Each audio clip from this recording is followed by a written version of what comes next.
Whoa, what the heck? At 4:23 p.m., severe thunderstorms capable of producing waterspouts were located along a line extending from near Indian Rocks Beach to 20 nautical miles west of Lake Marquis, moving east at 35 knots. Hazard, waterspouts and wind gusts 34 knots or greater.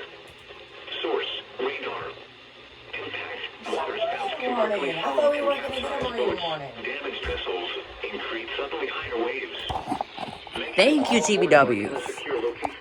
Oh man, this didn't activate. Expect wind gusts in excess of 34 knots, suddenly high waves, frequent lightning, and heavy downpours.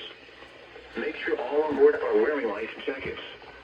Locations This did though. include Terracea Bay, Clearwater Beach, Old Tampa Bay, Howard Franklin Bridge, Madeira Beach Reef, Cockroach Bay, Santa Maria Island, Treasure Island Reef, Casa Grille Channel, St. Pete Beach Reef, Southwest Channel, Port Manatee Reef, Tampa Bay, Manatee 1 Mile Reef, Hillsborough Bay, Johns Pass, Manatee 3 Mile North Reef, Ganny Bridge, Marquis, and Indian Rocks Beach.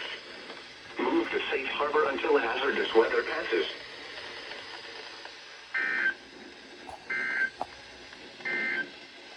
Hey, Now for the official national here's a new setup, y'all. forecast